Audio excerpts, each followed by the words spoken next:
Hey VC, how's it going? Right, okay, we're back in the pub. I'm John, 6-inch pianist 319. And once again, I'm joined by my mate Headley, another fat bearded man talking about records. How you doing, mate? Hello, John. Thank you. Yes. Do you know it's been such a long time It has. that the barman's moved the jukebox out of the main bar. No. So I had a word with him. I said, "Look, we will be back. Can you move it back?" Well, I did help. Well, did he move it out so he could put the TV in there? So because of the World Cup football, That's what yeah. It was. It was that. Yeah, exactly. It did. They didn't like people putting on tunes when during the England games. Yeah, well, that's why we haven't made a video. We've been watching the football, haven't we? We have, yeah, and the Tour de France for me. Oh yeah, very good. I mean, not that that's on an evening or got in a way. That's nice. Yeah. There's been a few accidents, haven't there, in the Tour de France? It's all been there's always accidents, John. Yeah, I suppose. Always. Yeah. That's part of it. Louise always lets me know and says, "Oh, can you let me know if there are any accidents?" She's not interested unless they're falling over and just injuring the drama. themselves. Yeah, she's a sadist. She really is. There you go. Right. Well, what are you drinking? I've got beer, haven't I? Yeah. I've just got a Shipyard Session Pale Ale, and it won't be much of a session because I've only got one. Oh right, okay. Well, I'm on the cooking cider Strongbow. So I bought quite a lot of this because the sun's been out, hasn't it? It's a lovely summer. Right. I fancied the cider, and before the football started, it was 18 cans for a tenner. Right. Okay. 18 cans for a tenner. Do you know what? It was only the other day I asked Louise, who drinks cider? Well, it's you, and it's 18 cans for £10. Well, I tell you what, 16-year-old John drank a lot of cider. Yeah. Do you know what? When I first started going to pubs, I actually used to start with a cider. Yeah. Why? Maybe I hadn't quite got the taste for beer, and I needed a little bit of alcohol in me. Yeah. But yeah. That's not good, is it? It's something you can relate to when you're a kid, isn't it? When you're just starting to go to pubs and drink and stuff. I mean, basically, I was mixing up a snake bite in my tummy, wasn't I? That's not good. Yeah. But yeah. Well, there you go. Right. So obviously, it's just the two of us. You get 3 plays for your quid. Yeah, it's just the two of us. That means people are subjected to 3 of our choices. That's right. Yeah. So what you got? Okay, I'm going to start with this, which is Robert Knight. Where's the? Oh yeah. Love on a Mountaintop. Yep. Which is it's a cracking kind of. Well, I got to know it through I think one of these Northern Soul compilations. I got so many of these Northern Soul CDs. They're brilliant. Every single one, and every single one has different tracks, and they're all killer. And anyway, so this was originally released in '68, I think. And although I think I've got notes here, John, because obviously I don't know this. I don't know any about this. I had a little bit of research, and I've put this came out in 1668. Ah, it's medieval stuff, Tudor medieval soul. Yeah. I've got some of that actually. Anyway, yeah. So it was released in '68 and did nothing, did absolutely nothing. And because he'd had a massive hit, well, not a massive hit, he had a hit with the one before it, which was what was it, Everlasting Love? Yeah, which was the original version before Love Affair had the hit with it here. I'm not sure they had a hit in America, but that was a massive hit here, wasn't it? And so this is written by the same 2 guys, Buzz Carson and Matt Gaydon. So it's the same. It's basically the same team. All done at the same time. But the interesting thing about this is a monument. Yeah. So this is, we talk about that crossover country and soul. Yeah. With what's his name's label, Shelby Singleton. Yeah. Well, this is another thing. Well, this is basically the band on this is Nashville Session. Oh, is it? Okay. So it's Kenny Buttry, it's Norbert Putnam, it's Charlie McCoy, right? So that were in loads of those sort of sessions and what was it? They're in Area 613. I can't remember what they're called. Area 61, Area Code 615. Yeah, that's right. Yeah. So this is them doing country. I mean, doing soul, and they sound great. And it was picked up 1973, 73 by the Northern Soul crowd in the UK as a sort of hey, this is a good one. Yeah. That made it become a hit finally. After that many years, and it's been covered. Have you? I haven't heard this. Do you know who did a cover of it? I've got no. I only know that version. Sunita. No. Yeah, I've not heard it, and I'm not sure I want to. But yeah. So I like I said, I like all that Northern Soul stuff. It's just they're just killer tunes. It's all tune. There's nothing to complain about. It's great, and yeah. So yeah, Robert Knight.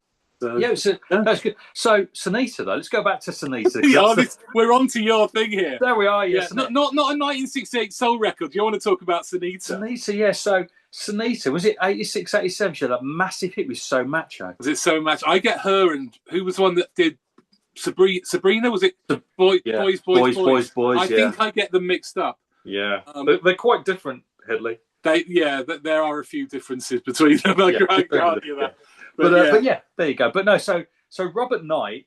So you're right. You were saying there about the original version of Everlasting Love, which is a great version. But the Love Affair version is fantastic. That's proper Blue Eyed Soul, isn't it? Great voice. Oh right, is it? Yeah, sort of. Blue Eyed Soul. So I think I think the Love Affair version may actually be better than the Robert Knight version. And there's nothing wrong with Robert Knight. No. Great tune, they're doing a bit more with the Love Affair version. Yeah, I mean, it's become a staple of the. It has, of the wedding disco, that hasn't it? Everlasting Love. Got the Power of Love on the B side. I don't think it's that Power of Love, or the other Power of Love, or the other Power of Love, or the other Power of Love.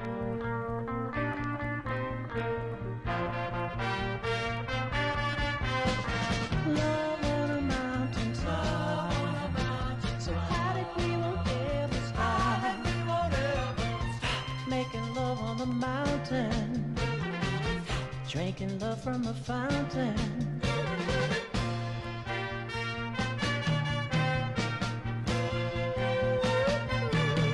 I know your daddy's funny, he don't go for me. He warned you, honey, where our love can't be. I'm from the other side of the mountain, girl, but you don't care.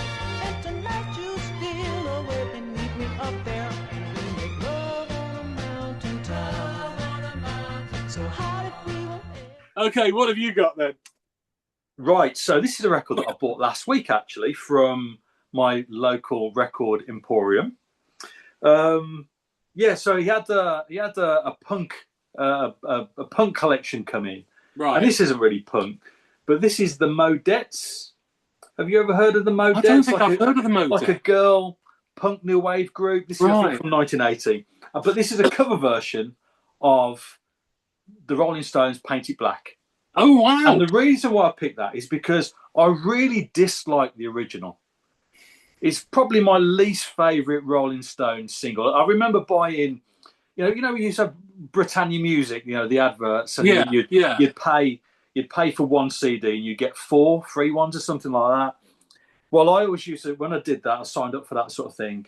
I'd always pick the double albums as the free CDs, and I remember buying the Stones Hot Rocks, right, which is a great compilation. But the one tune I always just skip over was Paint It Black. I think it's really dull. Yeah, nothing to it. But interestingly, and we spoke about this a few weeks ago, Paint It Black is actually the most streamed Rolling Stones tune. So apparently, it's had something like 1.7 billion. Streams. Yeah, but it will have been some sort of TikTok sensation. Yeah, it's got to be, hasn't it? Yeah, it's because clearly it's not. I mean, it's. I like it. Unlike you, I do like it. Do you know? I think I had. Do you remember the? Do you remember that series of records called Classical Rock? White Sleeve.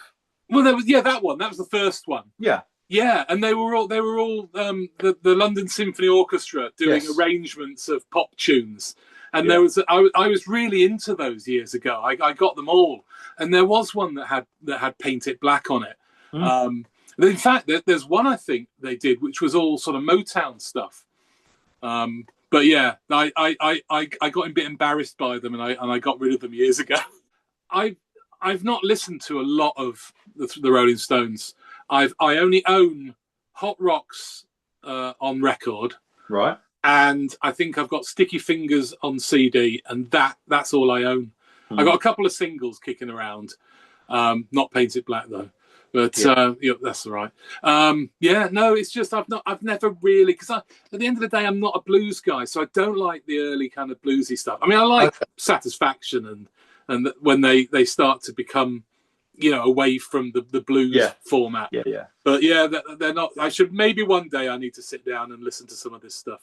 Well, I thought you'd have quite liked some of it because it's got a real country vibe going on, hasn't it? Some of the Exile on Main stuff. Street. I mean, Exile, is that the one that's... Exile and, Sticky Fingers, doesn't it? Yeah, it's got Dead Flowers on it, hasn't it? That's great. Come on, that's fantastic. Yeah, no, I like that. Although the Cowboy Junkies version is probably better. Oh, or the version by Townes Van Sant. Huh. Yeah. Well, that's in the Big Lebowski, I think, that one. I think. Oh, is it? Yeah, I think it kind of finishes with that. Yeah. So no, I feel very... So this makes Paint It Black listenable, does it? It does. It does, yeah. I quite like this version. I like the very literal cover. It is a little bit, isn't it? I never thought about that. Although, the swimming pool's not mentioned, but yeah, it does look like the paint's going somewhere. Oh, is that a Brian Jones reference? Ooh. Swimming pool. Oh, I don't know, is it? Ooh. Oh, you are crass. That's why you've chosen it, isn't it? There you go. Yeah. Oh. What's that? Is that like what's at the bottom? Is that a chair? The back of a chair at the bottom. Back of a chair, I think. Yeah. What a weird image. Yeah. Oh well, I'm looking forward to hearing that. I see a red doll and I want it painted black. No colors anymore, I want them to turn black. I see the girl with my dress in her summer clothes. I have to turn my head until my darkness goes.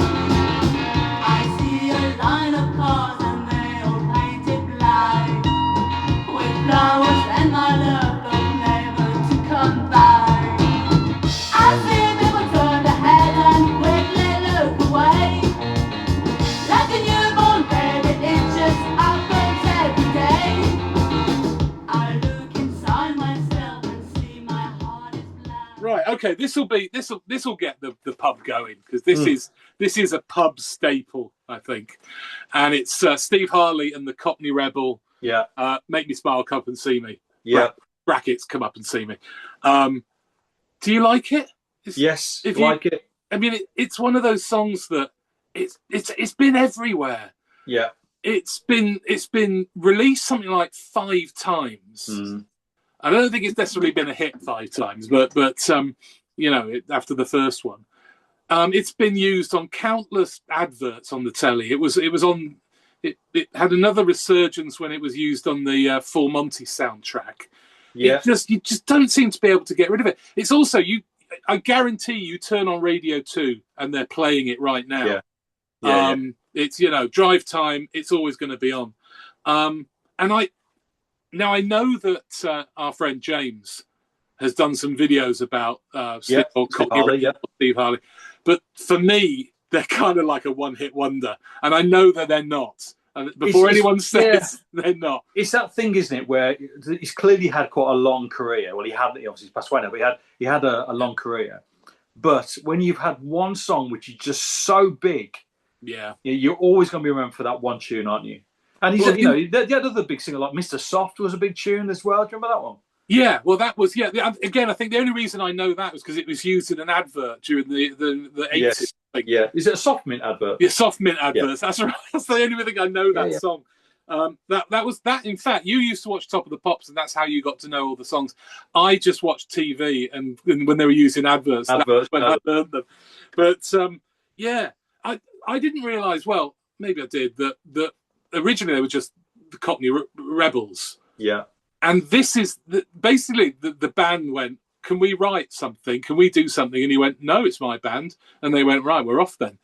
And this was the first single and the thing he did after the band left. Wow. And it's actually supposedly a song poking fun at them. So it's Come Up and See Me, Make Me Smile. Come on, now you've gone. You know, Yeah. it's apparently it's aimed at them. It's produced by Alan Parsons, so all those proggy people will love that. Yeah. But I just think it's one of those. I mean, actually, you could probably tell it's got Alan Parsons because it's got all that sort of synth and which kind of fits incredibly well. It doesn't sound out of place. It melds perfectly. I think it's a perfect single, a perfect pop single. And, you know, all the drunken people down the pub are going to be loving this one. Do you know, this has been covered a lot of times as well. Right. Duran Duran did it. You'll know that one. You've probably got that. Did they? I didn't know that. Yeah. Duran Duran, Erasure. They did it. Wedding Present covered it.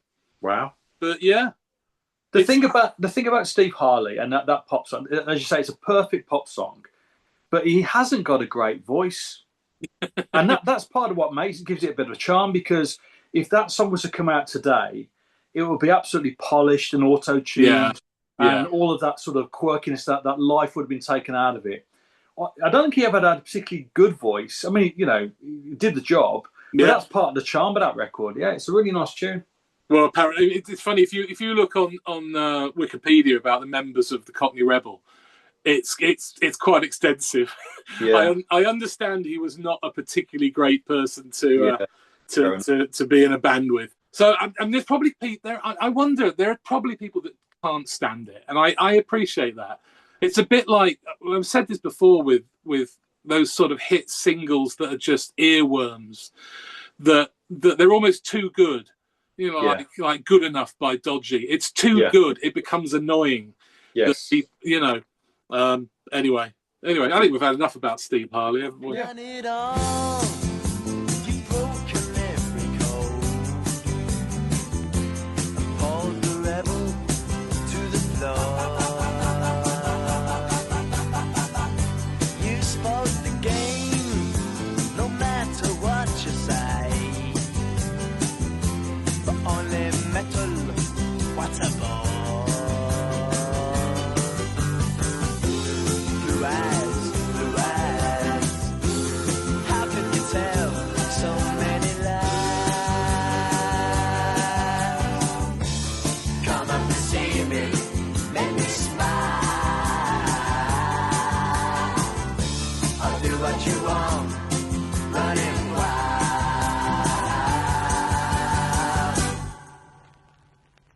There's nothing left, all gone and run away. Right, okay. Right, okay. Shall we have some soul music, Headley? Oh, shall we have some soul music? Let's have some soul music, right. So this is Jackie Wilson. Oh! With Whispers Getting Louder. Do you know that tune? No, I don't. Oh, mate, you're in for a treat.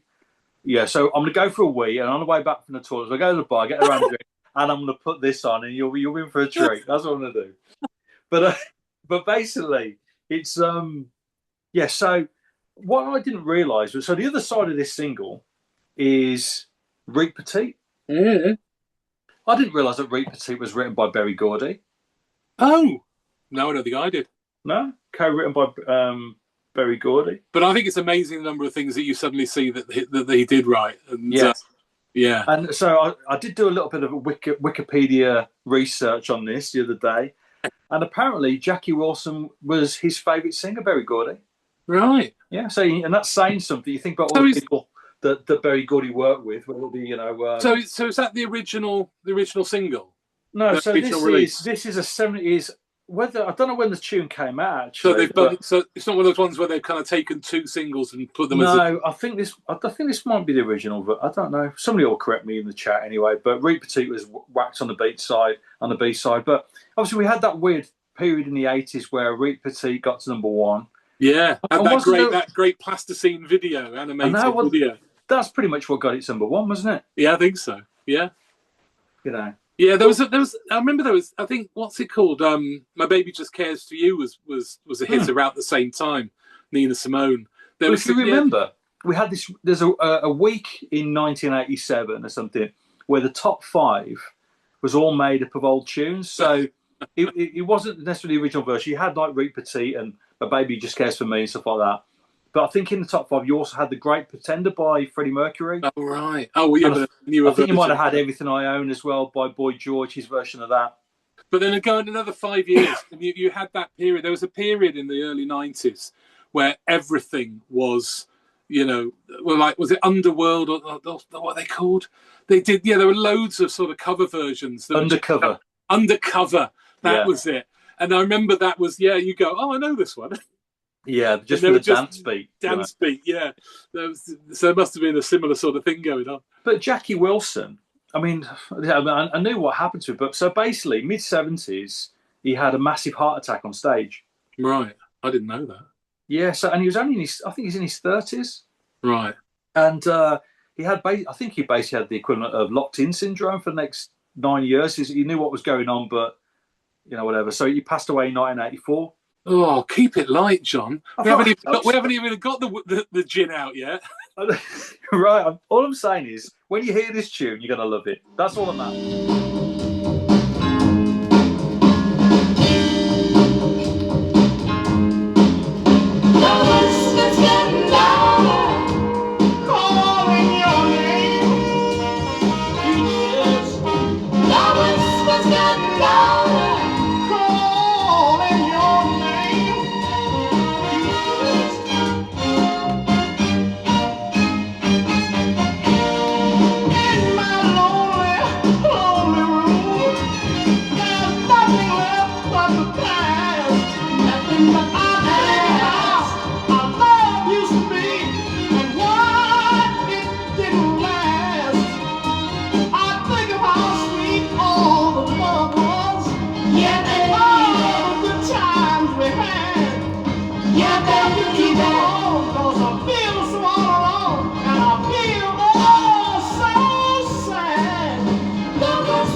This is Roy Head with Puff of Smoke. Now, Roy Head is one of those artists that started out, he's from Texas originally, I think. And he's one of those artists that started out as a rock and roller in the late 50s, or, and I mean, and he was in a band called Roy Head and the Traits. They had a bit of a hit in 1965 with Treat Her Right. Which is weird because it's 1965 and they had a hit with a kind of slightly old style rock and roll with a bit of R&B thrown in. And it's the time when obviously the Beatles have already hit and they're already sounding, I mean, it's a great single, but I can't imagine how it sounded on the, on the chart alongside, the Byrds, the Beatles, all the stuff that was coming out in 1965. But like we were saying, having to move and change, that was what was happening. Obviously, the British invasion killed the rock and rollers, and he then goes off into soul direction. Okay. So he had a period in the sort of early 70s. Oh, I can do that. I like because it's got the thing. It's easy then. And this is written by Steve Cropper. Okay. And Sir Mac Rice. Yeah, you know Mac Rice. Yeah. Well, tell the listeners what. All I know about him, obviously recorded on Stax. Yeah. I couldn't name any of his tunes. Mustang Sally. Ah, there you go. And co-wrote "Respect Yourself" as well.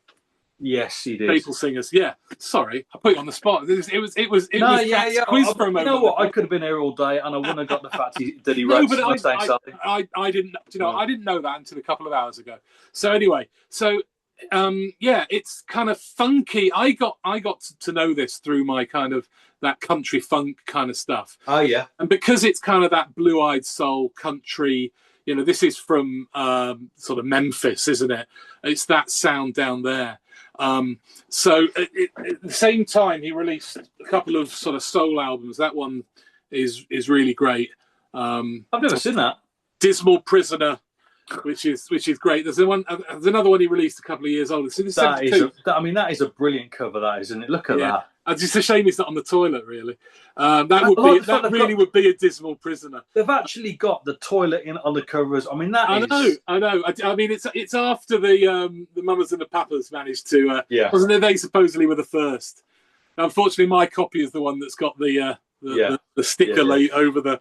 But yeah, so it's that great sort of funky soul. I mean, it's Steve Cropper, so you kind of know where you are. Yeah. But it's great, and it's nice to have it in its own proper sleeve as well. You always seem to have all the. You know, I was just admiring that company set. I've never seen that before. TMI. That's lovely. Yeah, so Records, Memphis, Tennessee. That's where it's from. I do like a company sleeve. That's beautiful. Yeah, so it's a good tune. You'll like it, John. So even if the pub doesn't like it, you will. So yeah, that's all that matters, Headley. That's all that matters.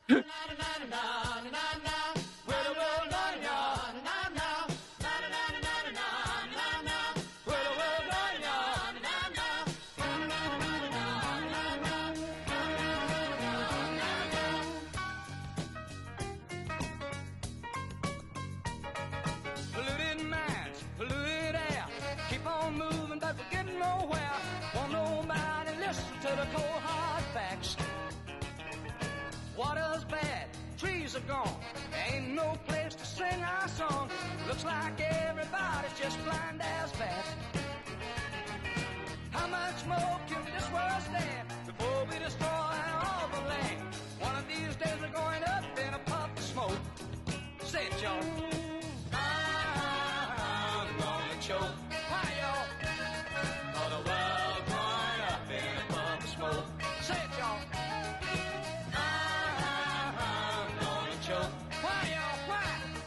Right. Okay. What have I got? Take us home. Well, you're not going to like this. I'm going to tell you now, you're not going to like this. Why do you do this, John? So today, I've had a day. I've been working, of course, but aside from when I've not been working, I've been listening to the Star Council. Oh, do you know what? I saw you posted a picture of a star. I thought, I'm in trouble here. Yeah. I thought I didn't know whether to put the picture of the Star Council record on Instagram, because I figured if he sees it, he's not going to be. I'm going to do a runner. Yeah, right. So I've been listening to the Cafe Blur album today, and I love that period of Paul Weller's career. I absolutely love it. Just that whole thing, where you go from the jam, or suddenly you go from the punky stuff, and it gets a bit more soulful towards the end. But the Star Council was just a free for all. Anything went. It was jazzy, it was soulful, it was poppy. The album that came out, Cafe Blur, I don't think there's any vocal on the first 3 or 4 tunes. And the first vocal that you hear is actually Tracy Thorn doing the Paris Match, which is a track on this EP called A Paris by, obviously, the Star Council. 4 tracks, the lead track being Long Hot Summer. Ah. Yeah. Well, that's considering the Tour de France finished in Paris on Sunday. Well, there you go. God, it's all tight and lovely, isn't it? And we've had a lovely long summer, haven't we, as well? We have had a lovely long summer. But yeah, so absolutely fantastic. And you can pretty much hear, when you listen to Star Council, early Star Council records, it's basically Paul Weller just absorbing his record collection. He's listening to all those Blue Note records and all those old Northern Soul tunes, whatever, and just basically absorbing it all. And whatever came out on these singles, and I just think he just sounds like a man having fun. Obviously, he's been in his early 20s, just wanting to share his influences and what he's been listening to. I think it's fantastic. I mean, it's quite a comedy cover there with them at the Eiffel Tower in the background with their very preppy look, and of course, this has got the famous video where he's got his shirt off. It's quite homoerotic, with the is it in the gondola on the river? No? Oh, I don't think I've seen that. Was it you? You should check it out on YouTube. Otherwise, I won't know it. You should check it out on YouTube. But yeah, I love these songs. So do you think? Because I mean, I don't really dislike the Style Council. They are what they are. I don't find them particularly offensive at all. But in fact, I quite like Have You Ever Had It Blue? Because I liked the film Absolute Beginners. Absolute Beginners, yeah. The soundtrack. In fact, I think when you did the 80s, you used the Absolute Beginners as the sound. I was thinking I was going to do that, and then you You put There the you go. absolute beginners. I love that soundtrack actually. Brilliant. I know the film is it Julian Temple? It is, isn't it? Yeah, And Julian. it's awful, but I find it quite captivating. It's bizarre. It's a very odd film. But I've not seen it for a long, long time. No, I like that song. But do you think what was the time gap between the end of the Jam. Yeah, and it was a matter of months. really? You go from Beat Surrender in 82, 83. You're going into Spit Like a Child, which is it sort of eases you in. There's not a big difference between the Beat Surrender sound at the end of the Jam. Yeah, so they're already bringing the soul kind of. Yeah, already. But then after that, you get Money Go Round, which is basically him rapping. It's a very different sound.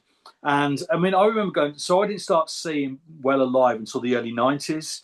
Right. And I remember going to those solo gigs, and there'd be people in the audience shouting out for Down in the Tube Station at Midnight. Loads of old Jam fans, and they weren't getting that. They weren't getting that at all. And he'd be saying this, like, Matt, I ain't gonna be playing that. But I remember before the one of these gigs, I sort of knew a friend was there, or knew like a friend of a friend, and there's a big group of guys there, and they're all chatting about when they first saw the Jam, or what their favourite Jam's tune was, or favourite Jam gig. And I remember just quite innocently saying, "Yeah, I always prefer the Style Council to the Jam." And I mean, the reaction, Headley, was not a positive one. You know what I mean? And it was just that time, even at that point in the early 90s, the Style Council was still seen as almost a bit of a joke, or a bit of an anomaly at times. But, as time's gone on, people that got into the Style Council at the time of the Style Council, that's come through, and it's influenced acid jazz and all that sort of stuff, in later years. But I love those songs, and I love the fact that it's just such a freedom there. Anything went. They kept, that whole idea of having a collective of people, so you only got the core of the bands with the two guys, Mick Talbot and Paul Weller, and then the idea is that other musicians will come in and go as they the song dictates, basically, or requires. And I like that. Oh well, maybe it also works like the Steve Harley thing, that it's he gets to call the shots then. Yeah, it's a bit more fluid, and you bring in different musicians for different tunes. Of course, eventually it became a band. It's quite a solid band, whatever. But initially, it was sort of whatever goes. And I love that innocence about it all. It's really nice. Well, you sold me on it, John. Yeah. I'm gonna listen to now. I'm gonna leave the pub. I'm gonna go. You don't need to, Harley. I want to put it on a jukebox. Oh shit! Do you know what I mean? I was lying, John. I was going to go home and not listen to the Style Council. No, I will. I'm going to be a good boy. I'm going to listen to some Style Council just for you. Yeah. Yeah. Very good. Well, there you go. All those lonely fields and all those lonely parties, all the feelings of screen and the tears were unacting anymore.